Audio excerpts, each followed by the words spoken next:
Nós vamos ter agora uma conversa sobre carreiras. Eu queria chamar, ela é a fundadora do grupo DNRH e da Companhia de Talentos. Ela é a grande referência em recursos humanos no Brasil hoje. Por favor, Sofia Esteves.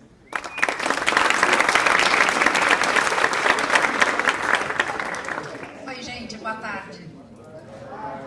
Que desafio, né? A Tati teve que falar com vocês antes do almoço e nós depois do almoço. Eu não sei o que é pior, né, João? Mas vamos lá.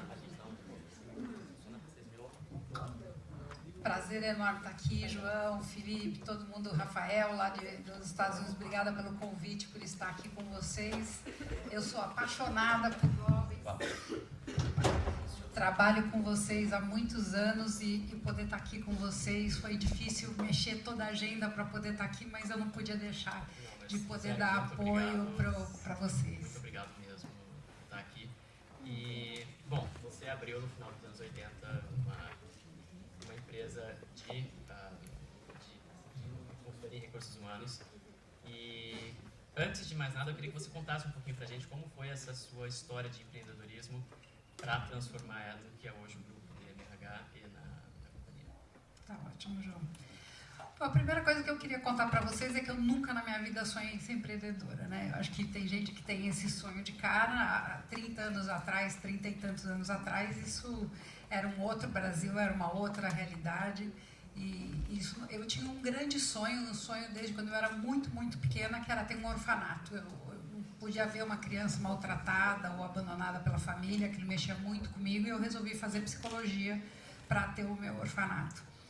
E eu venho de uma família de pai português, mãe imigrante italianas, que foram para o Brasil, aquela história que muitos conhecem, sem nada, lutaram muito, e o maior valor da família era educar os filhos. Então, eu venho de uma educação bastante rígida, de uma mãe calabresa que diz, faça por merecer, então tudo na vida eu tive que fazer por merecer.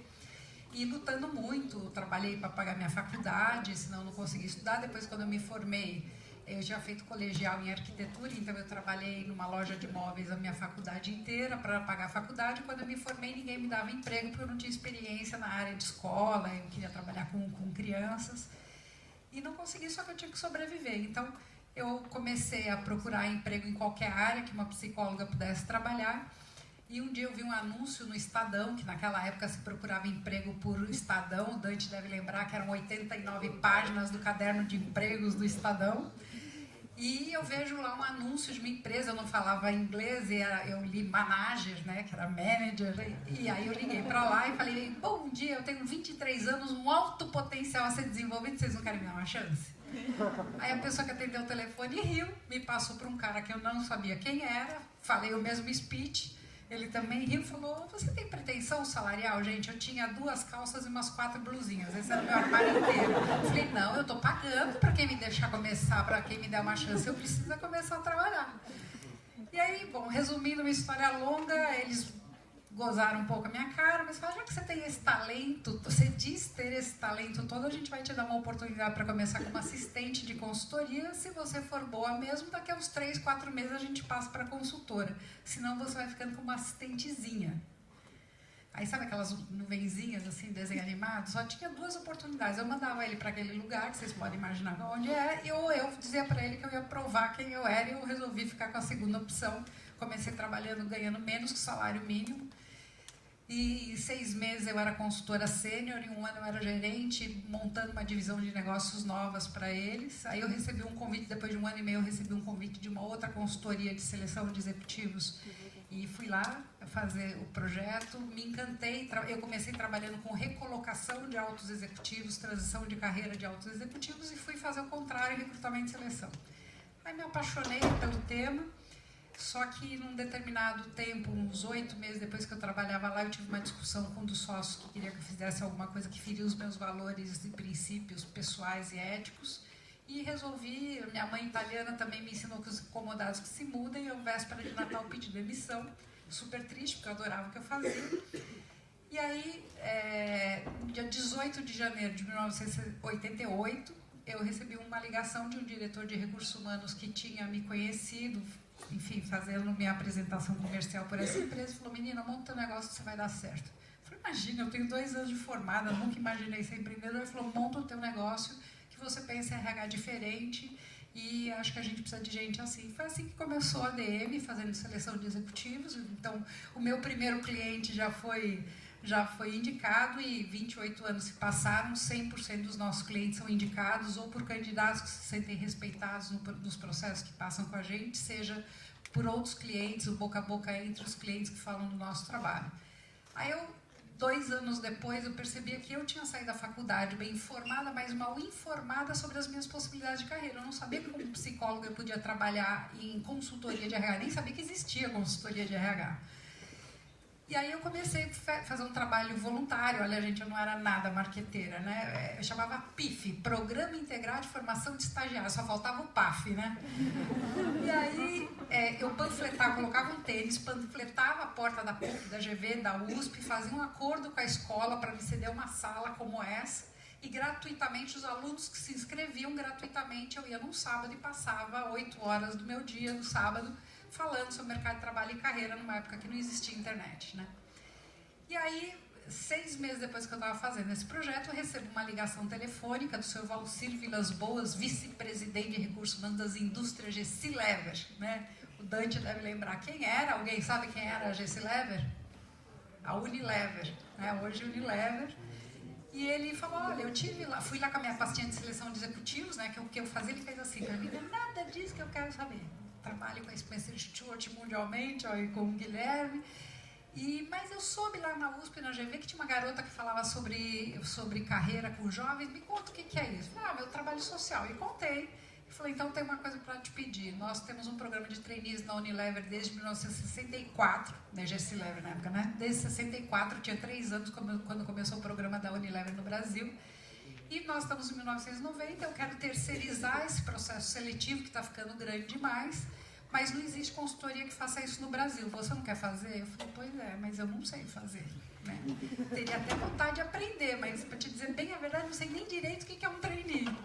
Aí ele riu, falou, me contou que era um trainee e falou, olha, você é muito jovem, então você fala a linguagem deles, você está conectada com eles nas universidades, e você é uma selecionadora de pessoas. O que te falta é a seleção, como faz processo seletivo de jovens. Então, isso a gente tem uma metodologia global, a gente pode te ensinar e vamos ver o que dá. Você topa correr o risco? Falei, claro que eu topo.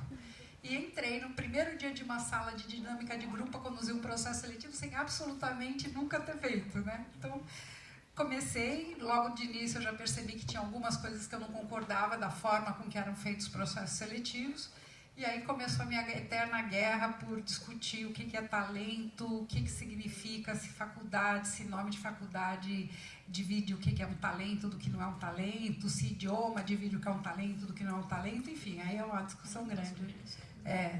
E aí surgiu a Companhia de Talentos, que no ano seguinte só existiam 3 companhias no Brasil que faziam programas de trainees, a Unilever, a Rodia e o Citibank. No ano seguinte o Citibank terceirizou com a gente, no 3º ano a Rodia terceirizou com a gente então começou a Companhia de Talentos. Para vocês terem uma ideia, o primeiro programa de trainees teve 2.348 inscritos e nós tínhamos 30 posições para fazer. Era papel, né? Não era ficha de inscrição, papel. Eu li cada uma pessoalmente, de 2.348 a gente fechou 45 vagas, 50% a mais do número de vagas que nós tínhamos, que era 30. No ano passado, o mesmo programa que nós fazemos há 26 anos, a gente está vendo o que dá com a Unilever há 26 anos, já colocamos mais de 1.000 jovens que hoje são presidentes de vários lugares da Unilever no mundo e em outras companhias. O ano passado a gente teve quase 50 mil inscritos no mesmo programa e quase não fechamos as mesmas 30 vagas. Então, a gente pode falar bastante sobre isso e questionar bastante sobre isso. E aí, isso explodiu. No ano passado foram 1.300.000 jovens que passaram em processos seletivos com a gente. A maior parte no Brasil, mas nós temos operação hoje global e escritórios na América Latina inteira. E nosso grande sonho é ver vocês tendo uma carreira feliz, tendo realização naquilo que vocês fazem, e o nosso papel nisso é um papel muito importante em tentar ajudar com que vocês possam estar cada vez mais capacitados para essas oportunidades e que as empresas também possam estar o tempo inteiro entendendo as expectativas, os anseios de vocês de carreira, para poder também se atualizar e ter as empresas mais adequadas para a necessidade de vocês. É esse o papel que a Companhia de Talentos hoje cumpre no Brasil.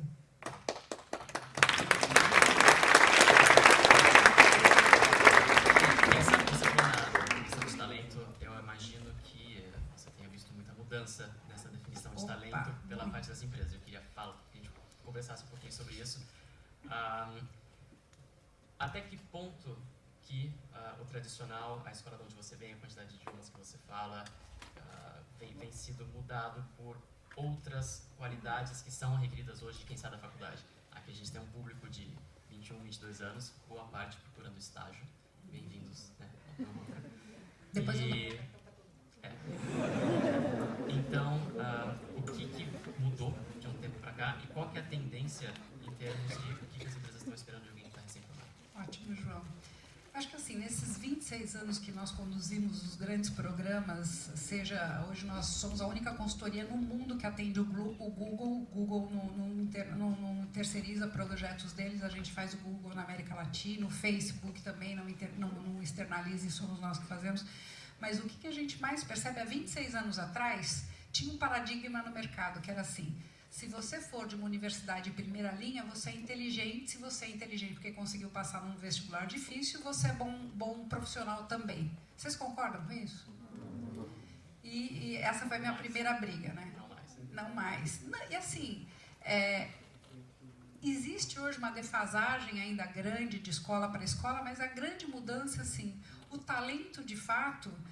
você não sabe a história de vida de cada um e por que não conseguiu entrar na faculdade A, B ou C. É importante ter uma boa formação acadêmica, gente? É importante. Invistam nisso, mas não invistam do ponto de vista, eu quero ter o nome da faculdade legal no meu currículo. Mais importante do que ter o nome da faculdade legal é o aprendizado que vocês tiveram enquanto estão fazendo a universidade, não só do ponto de vista técnico, pedagógico, que é importante, mas também do aprendizado, da vivência. Eu já quero dar os parabéns para vocês que num sábado, às 3 da tarde, que vocês podiam estar aí em qualquer lugar dessa Europa linda, passeando com os namorados e namorados, vocês estão aqui, tentando se desenvolver. Então, só isso, para vocês podem parecer bobagem, mas só isso já diferencia vocês que estão aqui. Porque vocês, além de estarem tendo uma oportunidade fora de estudar, fora e de colocar isso como uma chancela no currículo de vocês, vocês estão aqui, se desenvolvendo, escutando, aprendendo com as pessoas que estão aqui falando, aprendendo entre vocês, como vocês fizeram agora na integração, e isso leva para vocês uma postura profissional e uma visão de vida completamente diferente. Isso é desenvolvimento. Então, esse era o primeiro pré-requisito. Há 26 anos atrás só podia prestar um programa de trainee de 6 escolas brasileiras, eram as únicas que eram aceitas naquela época, que era Unicamp, GV, ITA, UFRJ, USP, e GV eu falei, e SPM. Eram as universidades que eram aceitas na época. Então isso mudou bastante, até a visão do que é uma universidade de primeira linha mudou. A questão do inglês, antes eu dizia assim, você para falar inglês, você tinha um problema econômico. Se você não tivesse dinheiro, você não conseguia falar inglês. Você tinha que fazer uma escola. Hoje isso não é mais verdade. Quem aqui aprendeu inglês na raça? Levanta a mão, deixa eu ver. Alguns de vocês tiveram que aprender na raça. Então, hoje, você falar ou não inglês mostra já um pouco da tua determinação, da tua garra de ir atrás de conhecimento. Então, a história de vida de vocês, hoje, eu diria que é tão ou mais importante do que a questão da formação acadêmica que vocês fazem. Claro, precisa estar formado numa escola ou estar cursando uma escola para ser um estagiário ou um trainee, mas hoje, por exemplo, a própria Unilever, depois de alguns anos de muita briga, né, a Unilever hoje não tem pré-requisito nem de curso, nem de faculdade, nome de faculdade. Se você for médico, você pode ser trainee na Unilever, nem do nome da universidade, nem em inglês. Se você não tem inglês, você tem 3 anos do programa de desenvolvimento para se tornar um gerente, que é de 3 anos o programa de trainees da Unilever. Como meta, você ganha uma meta de você desenvolver o inglês até os 3 anos. Quer dizer, a empresa ainda está disposta a te ajudar nessa formação, mas se você não tiver, gente, brilho no olho, se você não tiver aquela garra de lutar na vida e alguns pré-requisitos que a gente possa falar, não adianta ter feito a melhor escola, falar 5 idiomas, que talvez você morra na praia e vá perder a oportunidade para jovens que não tiveram todas as oportunidades que vocês tiveram. Tá, mas agora eu te pergunto o que tem contado mais, como que a gente que está aqui hoje desenvolve isso, da onde que isso vem, e você como recrutadora, como que você avalia isso? Legal. Hoje o principal é aderência, cultura e valores. Não adianta você, como eu já falei, falar vários idiomas, ter faculdade A, B ou C, se você não se conhecer. O autoconhecimento hoje é fundamental. A gente sempre diz que não existe certo ou errado. Você pode ter a ambição que for, ser presidente do Brasil.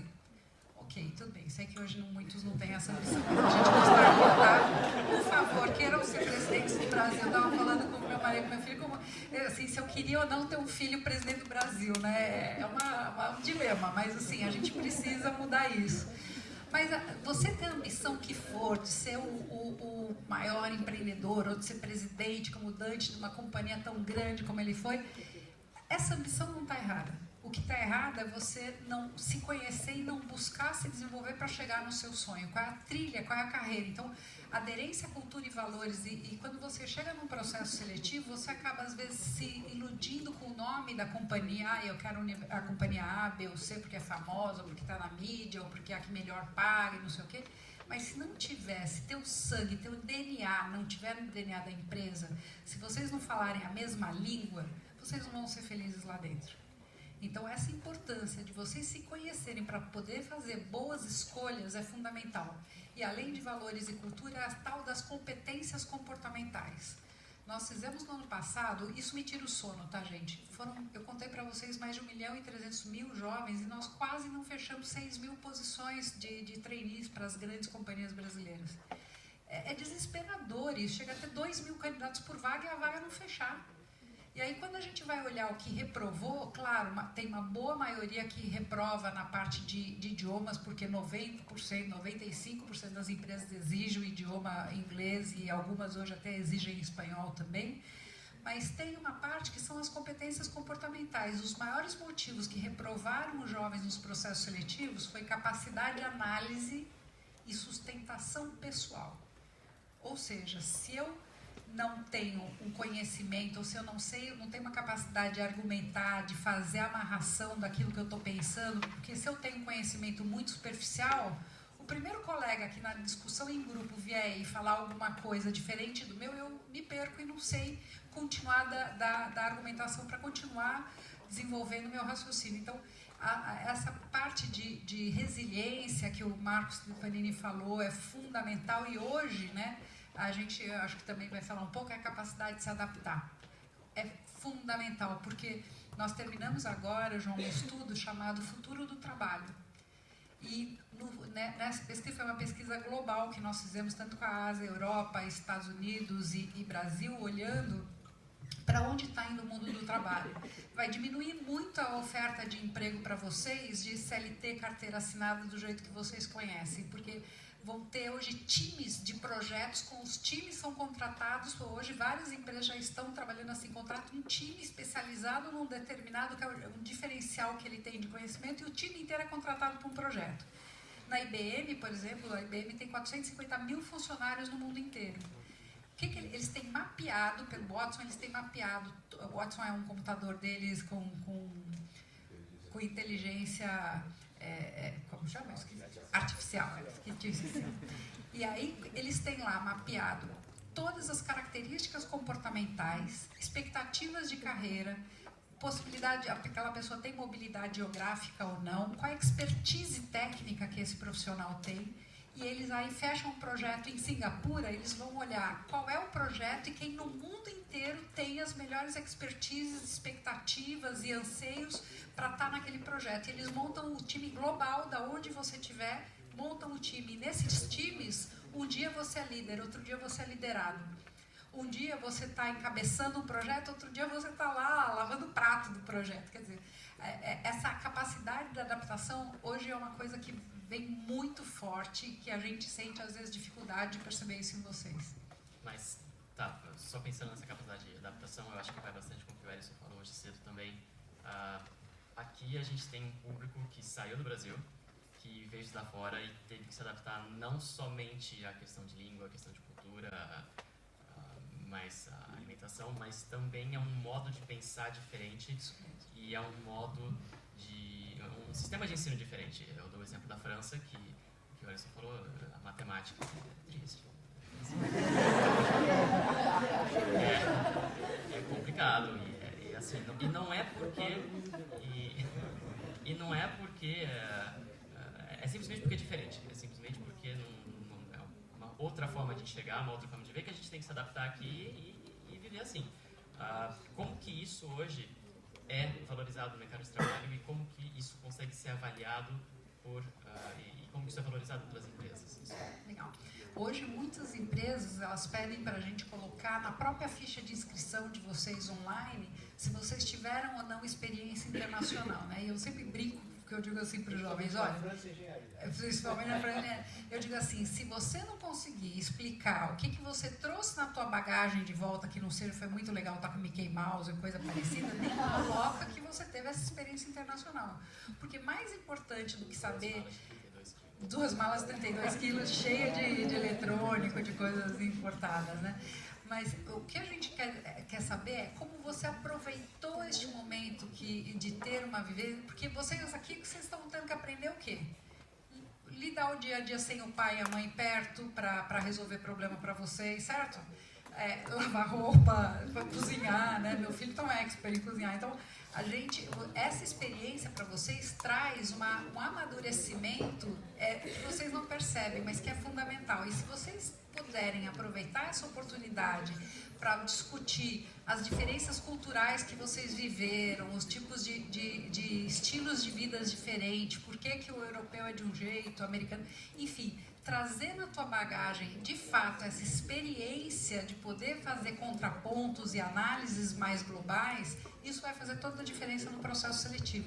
E o fato de você ter se virado sozinho, ter que ter essa independência de se virar sozinho aqui, lidar com o seu dinheiro, lidar até com a sua liberdade, isso faz total diferença na sua postura no processo seletivo. Tá. E agora, pensando ao contrário, e na capacidade de readaptação? Isso eu pergunto porque eu vejo, conversando com alguns amigos que já voltaram para o Brasil, que existe uma diferença entre você, quando volta, tem um monte de coisa positiva para trazer para uma empresa, ou que você sabe se posicionar, e isso é visto como algo bom, mas que, ao mesmo tempo, passar muito tempo fora, às vezes, pode trazer uma dificuldade de readaptação à realidade brasileira.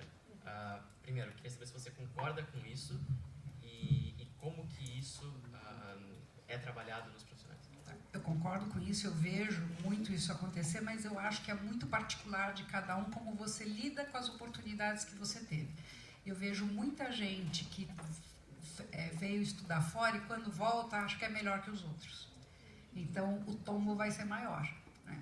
Então a questão da humildade, de você poder entender o que essa experiência, essa possibilidade que vocês tiveram representam para vocês, e poder, a capacidade de adaptação, ela vem muito em relação a isso. E a capacidade de adaptação, gente, não é só em relação ao país. Quando você muda de emprego, você também tem que se adaptar, porque é uma nova cultura, é uma nova forma de relação profissional, às vezes é um novo processo de trabalho, uma nova tecnologia. Então, dentro desse estudo que eu contei para vocês do mundo do trabalho, a gente fez um levantamento que mostra que o mundo, a cada normalmente 20 anos, ele sofria uma grande mudança, sempre marcada Segunda Guerra Mundial, depois toda a ciência e tecnologia, depois o 11 de setembro de 2001, sempre tem um fato mundial que leva as pessoas a mudarem sua forma de ser, ou a tecnologia vem trazendo mudanças e você passa um tempo, né? Eu dou um exemplo simples que é o SAP, né? Vocês ainda não viveram dentro de uma empresa a implantação de um sistema de SAP, mas é uma loucura. Tira todo mundo da zona de conforto, é super complicado você se readaptar, fazer todos os seus processos de um jeito diferente, mas você implantou, penou no início, mas depois entra numa fase de, entre aspas, calmaria, de poder só trabalhar naquela nova tecnologia. Hoje isso não existe mais. Hoje você vai estar o tempo inteiro assim, tentando sobreviver com a garganta fora da água, com a boca fora da água. O tempo inteiro o mundo, a velocidade que o mundo muda hoje e o ensinamento, aquilo que vocês estão aprendendo hoje aqui na universidade, talvez daqui a 2 anos não seja mais verdade. Então, essa capacidade de se autotransformar, de o tempo inteiro estar correndo atrás de aprender e se desenvolver e buscar suas escolhas, ele veio para ficar. Então, a adaptação é uma das características comportamentais mais importantes de vocês desenvolverem, não só para voltar para o Brasil e entender o Brasil do jeito que ele está e não do jeito que ele era.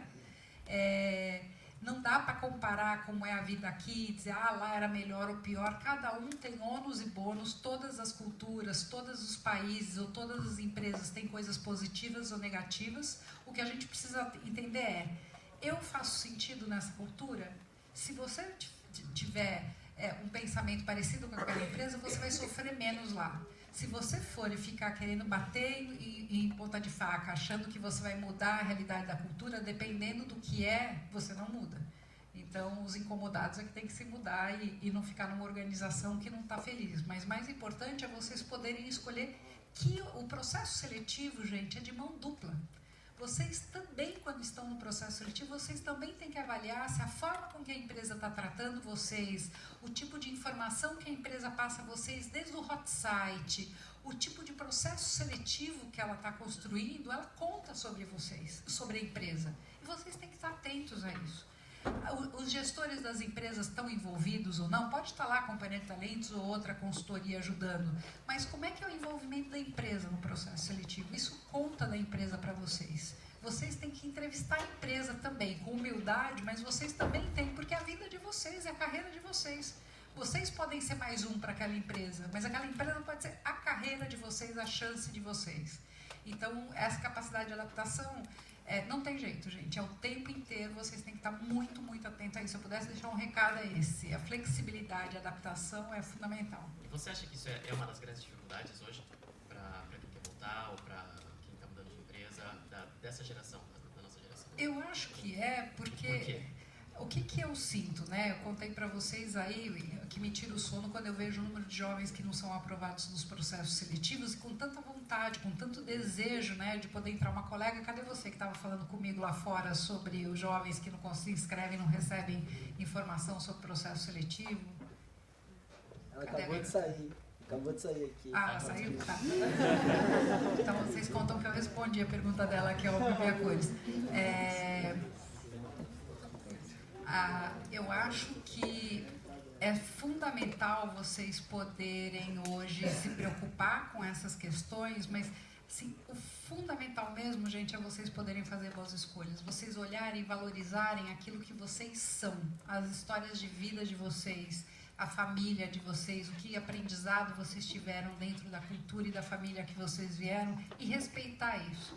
E principalmente se respeitar. Se tem alguma coisa em vocês que vocês não gostam, então às vezes eu vejo pessoas que dizem assim, eu sou super tímida, mas eu gostaria de trabalhar em marketing.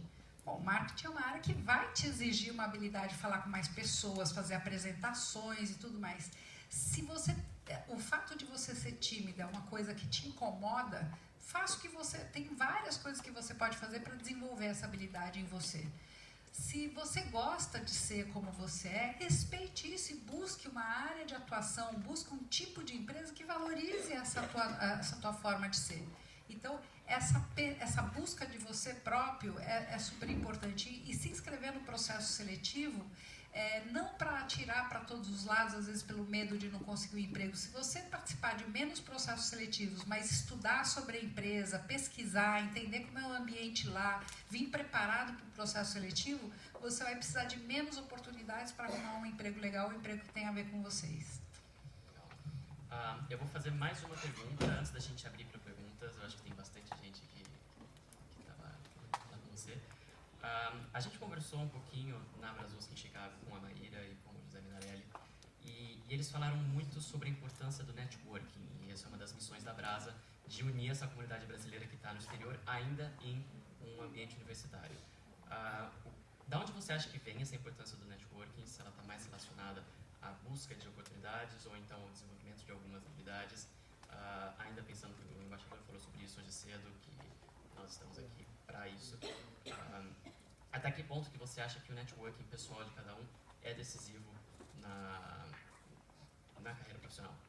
Olha, João, primeiro ele é decisivo porque hoje no Brasil algumas estatísticas de empresas que trabalham com outplacement, com recolocação de executivos, mostram que cerca de 80% das posições fechadas hoje para cargos de liderança vieram por indicação de alguém que já trabalhou com você ou fez faculdade com você, teve um vínculo com você e leva a tua imagem para aquela empresa. E hoje, quando um profissional que já é bem valorizado na empresa indica alguém, o peso da indicação é bastante importante. Tanto que hoje muitas das maiores empresas têm programas de incentivo, onde ela dá um prêmio, um presente ou em dinheiro para aqueles profissionais que indicam profissionais bons para a organização. Então, hoje tem prêmio de incentivo para isso.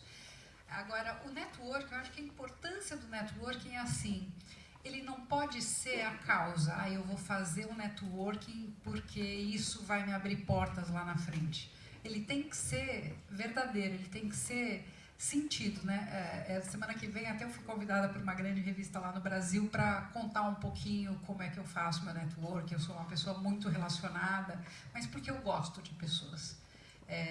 Eu não posso ver alguém com uma questão de vida ou num momento de carreira que queira conversar, eu vou achar um lugar na minha agenda para colocar aquela pessoa, porque eu sou voltada para as pessoas. Então, isso foi muito importante. Eu fiz absolutamente sem interesse, mas isso se voltou a meu favor, porque essas pessoas, num determinado momento, indicaram a minha empresa. De alguma maneira, eu cheguei até aqui. Vocês conheceram o meu trabalho, acho que você me ouviu na Poli, ou algumas pessoas me ouviram em algumas conferências de jovens. E isso vai fazendo o teu nome girar e você criar uma credibilidade.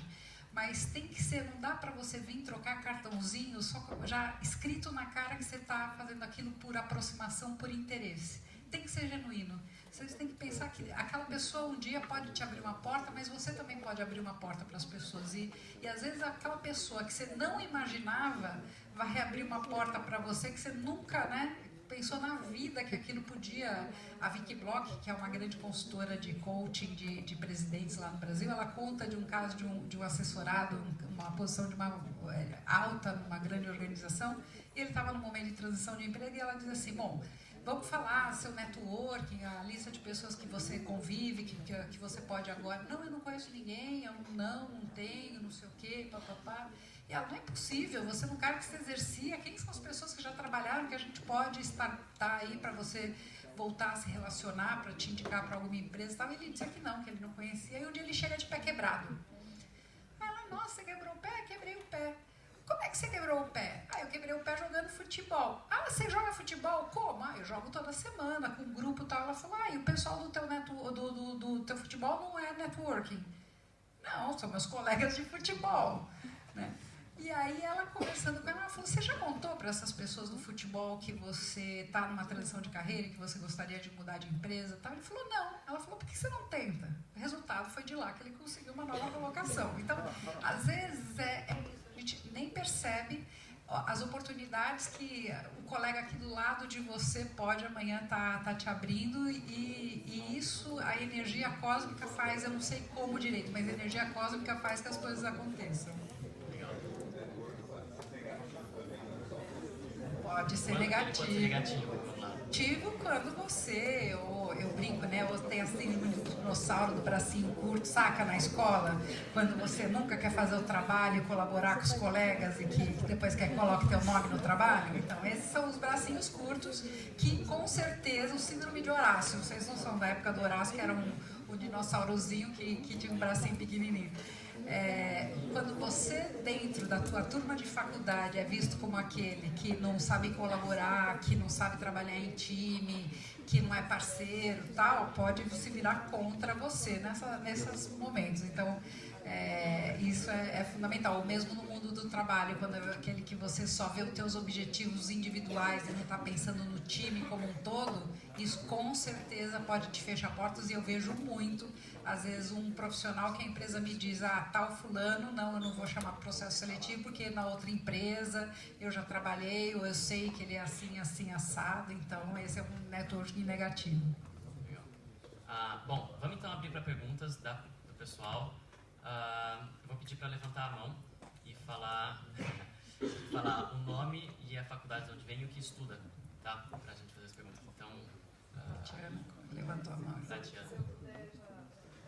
Sofia, muito obrigada pela sua palestra. Muito obrigada pela sua intervenção. A gente poderia realmente ficar aqui horas, porque eu tenho várias perguntas. Mas coitado dos meninos, né, gente? Eles também têm que participar. Vai tomar um champanhe. Opa, boa ideia. nacional, prometo. A minha pergunta que eu faria nesse momento é com relação a um tema que a gente debate muito na Câmara, que é sobre e-reputation. Hoje a gente fala muito sobre a reputação online. Essa meninada toda tem LinkedIn, tem Facebook, tem Snapchat, Instagram. Eu nem sei mais que outras coisas, vocês me corrijam ainda, sabe? Mas, e isso tudo dá uma exposição muito grande para eles. Como que esse processo seletivo, como que essa e-reputação, ela entra nesse processo seletivo, isso tem uma influência e como que você vê isso de uma maneira positiva, como que isso pode ser usado positivamente para essa garotada?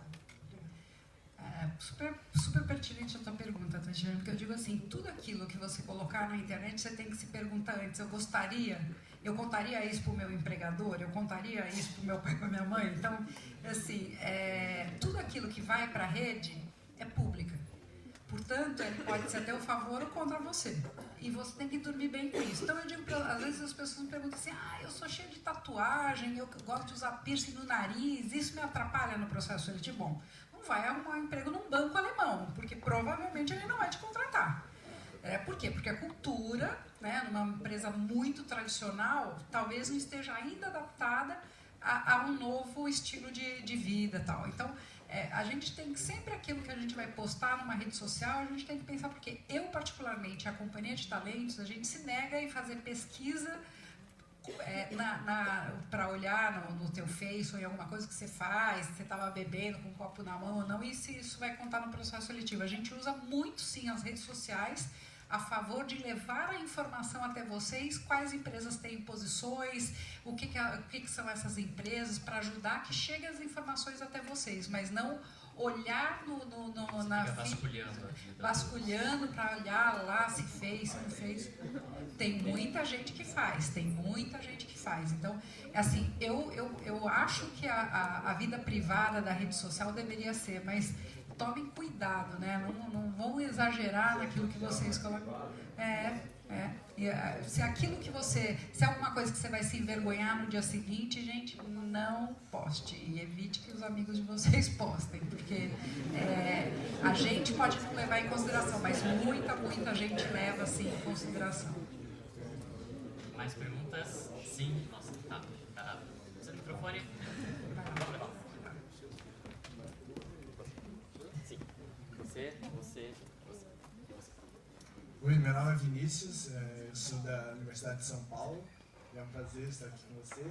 E eu queria fazer duas perguntas. A primeira, a gente está num processo que a gente acabou de entrar nesse âmbito de procurar estágio e tal. E a gente recorre às gerações anteriores para ver como é que eram os processos antes, para fazer uma comparação. E a gente vê que hoje o processo seletivo está muito mais complexo e está muito mais estudado. E aí, o que eu quero saber é o seguinte: quanto você acha que hoje o processo passou de deixar ele começa a ser um processo mais atuante, de modelar as próprias pessoas para saber como se portar, e no meu ver, ele devia ser só um processo onde só devia recrutar as pessoas, e hoje o processo passou para um nível de modelação, de formar as pessoas para que elas buscam certos parâmetros para conseguir ser aceito no processo seletivo. E a segunda pergunta é sobre as startups, que é um novo mercado que está surgindo agora e que foge um pouco também dessas grandes empresas que têm esses grandes processos. Como é que você vê o futuro do processo seletivo nessas startups? Ótimas tuas perguntas, Vinícius. A primeira é assim, eu fico muito triste quando eu vejo jovens tentando, como você disse, se modelar ou se formatar ou ser empresário. Vamos fazer o seguinte, vamos abrir para mais duas perguntas. Para ela, pelo amor de Deus. Sim. Não, mas depois a gente tem um coquetel, dá para continuar fazendo perguntas durante o coquetel com notas.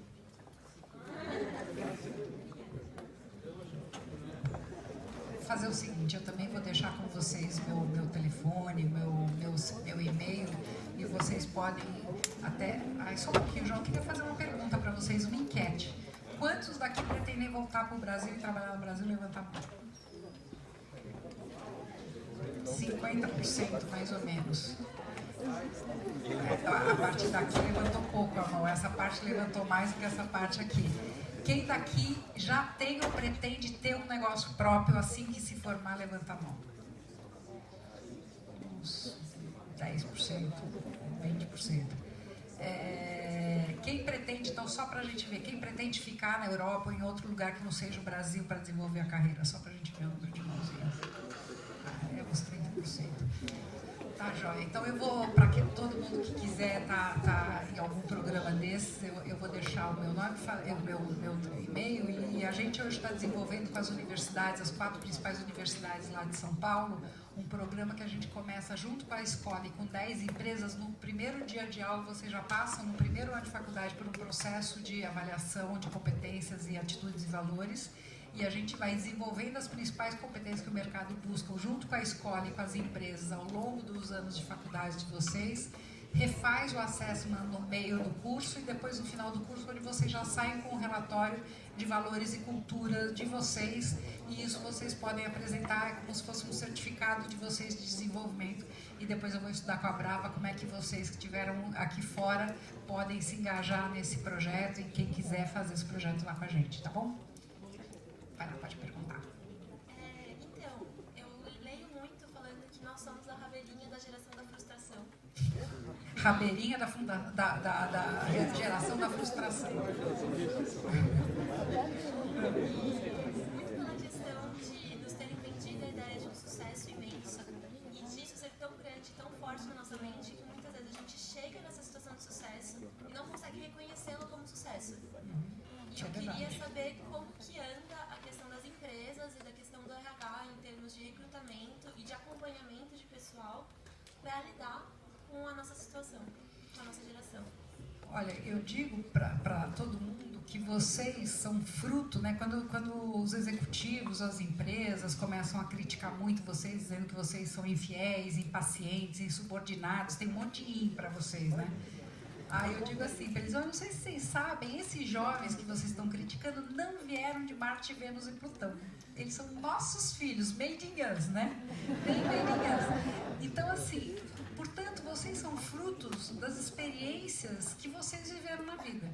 Se vocês tiveram uma história de família, ou de escolar, ou tudo, que mostra que vocês são maravilhosos, vocês não desenvolvem em vocês capacidade de se desafiar, capacidade de se desenvolver e de lutar pelos objetivos de vida de vocês, vocês vão chegar na faculdade, na formatura de vocês, sem saber fazer isso.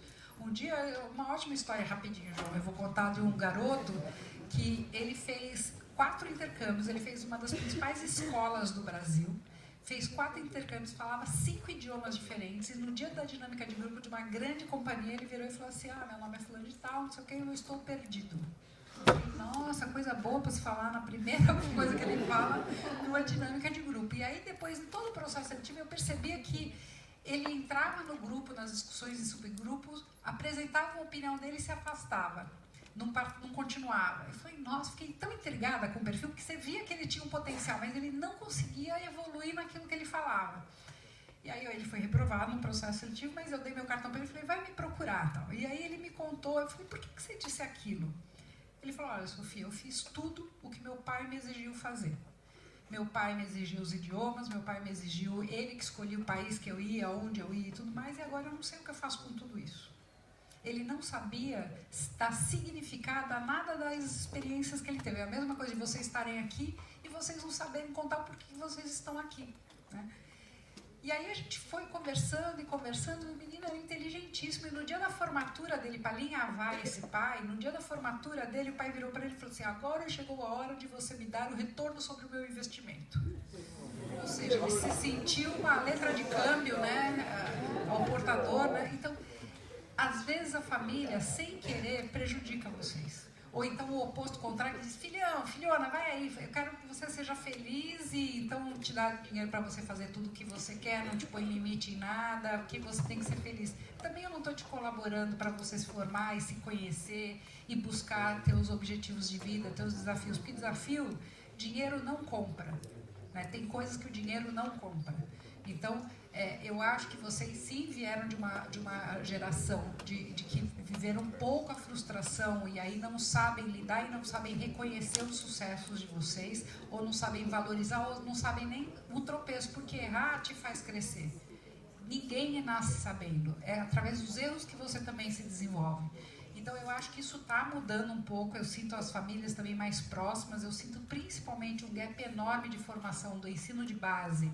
Em vez de a criança, quando a gente é criativo, não é? A gente, de uma latinha, a gente consegue fazer um brinquedo. A gente tem toda uma coisa natural da nossa essência, que a escola e depois a universidade, ela te bitola, ela te formata, ela te tenta te apagar nas tuas competências mais naturais. E isso hoje, até o ensino de base, o governo está mudando o currículo nacional de base para ajudar nesse gap, mas a gente vai pelo menos em 10, 15 anos com um currículo muito ultrapassado do que teria que ser.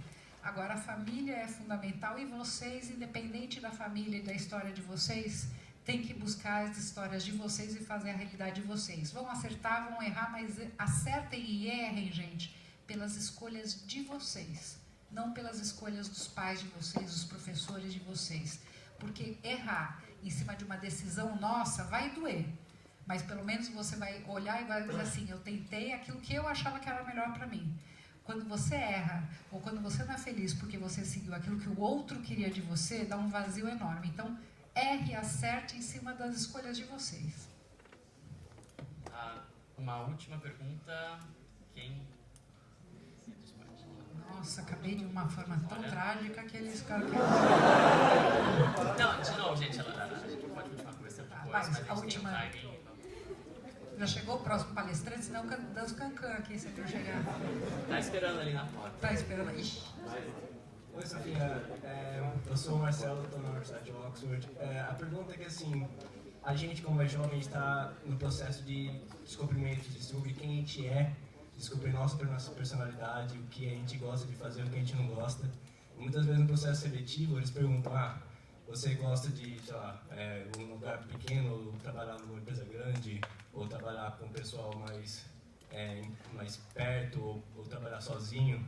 E às vezes a gente não sabe responder essas perguntas porque a gente nunca teve experiência e acaba fazendo o processo de seleção, chega no final e você fala, quem sou eu? Não sei.